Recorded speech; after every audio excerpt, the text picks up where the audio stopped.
24 मार्च को ही संसदीय कार्य मंत्रालय ने भारत के संसद के सभी सांसदों की तनख्वाह यानी सैलरी में 24% इजाफे का ऐलान कर दिया और गजट नोटिफिकेशन भी जारी हो गया। इस 24% ऐलान का मतलब है कि उनकी तनख्वाह जो 1 लाख रुपए प्रति महीना थी वो अब 1,24,000 रुपये प्रति महीना हो जाएगी और साथ ही साथ जो रिटायर्ड एमपी एक्स एमपी हैं उनकी भी पेंशन में कुछ इजाफा होगा, कम से कम 5-6 हज़ार रुपये का।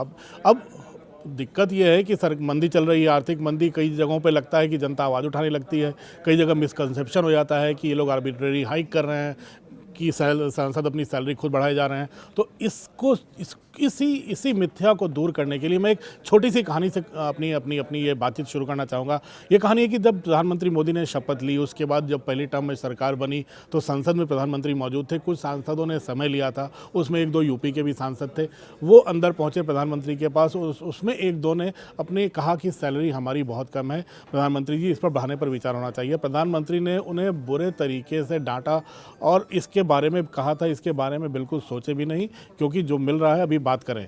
प्रधानमंत्री जहां तक याद आता है 2016 में प्रधानमंत्री मोदी ने कहा था, वो खुद इस व्यू के खिलाफ थे कि आर्बिट्रेरी कोई फैसला ले संसद, ऐसा प्रतीत न हो जनता को कि संसद खुद ही सांसद अपनी सैलरी बढ़ाने के लिए कोई भी कोशिश कर रहे हैं या खुद ही फैसला कर रहे हैं कि हम अपनी सैलरी बढ़ा लेते हैं। वो चाहते थे पे कमीशन की तरह एक ऐसा कमीशन बने जो सांसदों की सैलरी को, सांसदों की तनख्वाह को डिसाइड करें और ये डिसीजन हर 5 साल पे आए। जैसे पे कमीशन आता है वैसे इनका सांसदों का भी पे कमीशन हो। इसलिए 2018 में जो सरकार ने पे कमीशन जो सांसदों के लिए बना, उसके अनुसार सांसदों की सैलरी थोड़ी सी बढ़ी। उस समय 1 लाख की गई और ये उसके बारे में बहुत आवाज़ें उठी थी। लेकिन सबसे बड़ी बात ये थी कि जो 1954 में जो तय हुआ था कि सांसद अपने एक संसद के अंदर ही सर्वसम्मति से पारित करके इनकम टैक्स एक्ट 1961 के हिसाब से जो भी सैलरी अपनी तय कर लें इन्फ्लेशन के हिसाब से, वो सैलरी मान्य होती थी। तो 2018 में जो लेटेस्ट रिवीजन हुआ वो उसके पहले 2010 में हुआ था, जब संसद ने सांसदों की सैलरी 16,000 से बढ़ाकर 50,000 की थी। तब मनमोहन सिंह की सरकार थी। इसको काफ़ी जनता में इसका काफ़ी क्रिटिसिज्म हुआ था कि जब जनता मुश्किल में हो, आर्थिक मंदी हो, तो ये 3 गुनी हाइक कैसे कोई कर सकता है। जबकि उस समय लालू यादव, मुलायम सिंह यादव बहुत बड़े नेता थे। उस समय समाजवादी, आरजेडी, सब ये लोग बड़े नेता थे। इन्होंने मांग की थी कि सैलरी में कम से कम ये सिर्फ 50,000 नहीं, ये 16,000 से कम इसमें 5 गुनी सैलरी बढ़ाई जानी चाहिए, क्योंकि सांसदों को अपनी कंस्टिट्यूंसी से आए लोगों को की खातिर भी करनी पड़ती है। उनके पास उनको हर हफ्ते के अंत में अपने कंस्टिट्यूंसी जाना पड़ता है, उनकी लोगों की मदद करनी पड़ती है। तो इस लिहाज से जो भी अभी महंगाई का दर है, उस हिसाब से ये सैलरी भी उनको जो 50,000 हुई थी 2010 में, वो भी उनको काफ़ी कम लग रही थी। लेकिन प्रधानमंत्री ने कॉस्ट इन्फ्लेशन, प्रधानमंत्री मोदी की पहल यही थी एक रिवाइज मैकेनिज्म बने, एक कॉस्ट इन्फ्लेशन इंडेक्स के हिसाब से जो भी तय होता है वो सैलरी बनाई जाए। तो उसके बाद 2018 में ये सीमा 1 लाख तय की गई थी, जिसमें 70,000 कंस्टिट्यूएंसी अलाउंस था, 2,000 उनका डेली अलाउंस था, जिसमें फ्री हाउसिंग, ट्रेवल और बाकी यूटिलिटीज़ जो है उसके अंदर आती थी। तो 1,24,000 अब उसके 2018 के बाद अब 2024-25 आ गया है, अब 6 साल के बाद फिर सैलरी हाइक हुई है। ये भी कॉस्ट इन्फ्लेशन इंडेक्स के अनुसार हुई है और सैलरी एडजस्टमेंट 1 लाख के बाद अब 1,24,000 इनको सैलरी मिलेगी।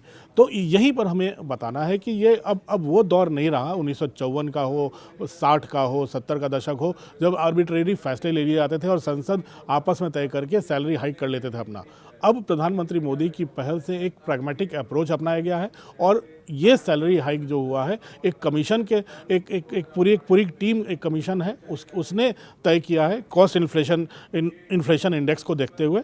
तो ये पूरी तरह से ये बात निर्मूल साबित होती है कि जनता के बीच ये मिसकंसेप्शन दूर होना चाहिए कि ये सरकार ने आर्बिट्रेरी इसको हाइक कर दिया। तो दूसरी जो सबसे बड़ी बात है कि देश और पूरी दुनिया ये नहीं भूली कि 2000 जब कोविड की महामारी फैली थी पूरे देश में, तब सरकार ने एक इम्प्लीमेंट किया था, मोदी सरकार ने, कि 30% सैलरी डिडक्शन सभी सांसदों, मंत्रियों ने अप्रैल 2020 से 1 साल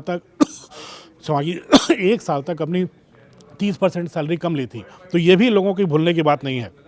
तो जो भी जनता को संकट हो उस बीच सांसद मंत्री सैलरी कट को तैयार रहते हैं, ये भी संदेश प्रधानमंत्री मोदी ने दिया था। लेकिन इसके विपरीत कई विपक्षी राज्य हैं जो कि इस तरह के फैसले ले रहे हैं। पिछले हफ्ते ही अगर आप कर्नाटक सरकार के फैसले को देखें तो बजट पेश करते हुए कर्नाटक के मुख्यमंत्री सिद्धरामैया ने 100% सैलरी हाइक खुद अपने लिए, मुख्यमंत्री के लिए, चीफ मिनिस्टर के लिए, मिनिस्टर्स के लिए, एमएलएज के लिए 100% सैलरी हाइक अनाउंस की है, जो कि 75,000 से बढ़कर 1.5 लाख रुपये महीना हो गई है। जबकि मिनिस्टर्स की सैलरी 60,000 से 1.25 लाख महीना हो गई है और एमएलएज की सैलरी 40,000 से 80,000 महीना हो गई है।